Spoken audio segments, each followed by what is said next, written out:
Piny Kenya William Ruto Oganda jo Kenya kuom tamruok yie gi chik mar paro mar chik mar omenda kowacho ni ma en okang' maduoko piny Kenya chien gi higni 2 e yore mag dongruok. Ten piny ne wacho magi kinde twak gi ute fwambo ma pacho ka ewi chal mar piny Kenya. Twak makoro biro bang'e ten piny Kenya wito oko paro mar chik mar omenda 224 ka bende opuo jod bura manosiro paro mar chikno. E twak mare gi ute fwambo ma pacho ka odhiambo manyoro, Jatend piny Kenya William Ruto wacho ni oganda jo Kenya biro yuaga ng'e kuom tamruok yie gi paro mar chik mar omenda ma wacho ni ema ne dhi golo piny Kenya e nyororo mag gope. I have been working very hard to pull Kenya out of a debt trap. Mr. President. Let me just allow me, because you know we need to contextualize this finance bill. It is easy, Joe. It is easy for us as a country to say, let us reject the finance bill. That's fine. And I have graciously said, we will drop the finance bill.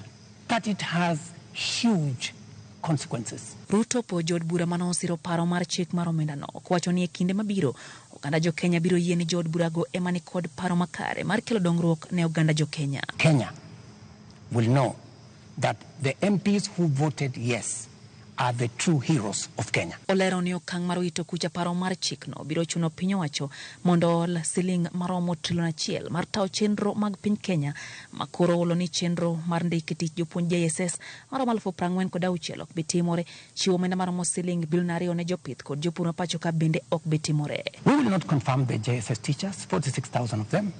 It means we cannot support our farmers with 2 billion shillings for us to make sure that farmers get a fair return of 50 shillings per kilogram, per kilo of their milk. It means we cannot sort out the coffee debts. It means we cannot support the cherry fund. It means we cannot sort out the debts of farmers in Mumias. Owacho ni okang' makamano bende biro keto piny Kenya e golo chiemo machalo rabuon kod kitungu e pinje moko kaluwore ni piny Kenya ok bibedo gi omenda moromo tawo chenro mag pur. We will continue to import potatoes from Europe when we have potatoes in his village. You just told me you in Kimana. We have potatoes in Nyandarua. We have onions all over the place. Ruto lero ni chenro mare kano ka hotelo mapachuka na en maneno ni kuom thuolo maromo higni 3 nyaka 4 mabiro piny Kenya biro bedo ni onge gi osigo mapek mar gope kowacho ni kata kamano omor ni oganda jo Kenya yie donje midhiero mar gope kendo makoro biro yawo wang'gi mar ng'eyo ni en kod agenda mowinjore ne oganda jo Kenya. My plan was to make sure that in the next 3 years, maximum 4 years, we have a balanced budget where Kenya is not the country where we are today. We are in a very difficult financial position.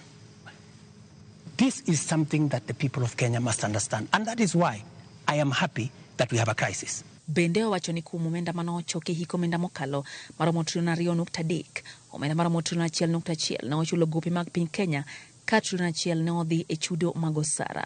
Wacho ni rem kadho paro mar chik no dhi chuno mondo mi olo omenda ne counties, olo omenda mag tawo somo e kind mamoko. We raised this year 2.3 trillion from our taxes.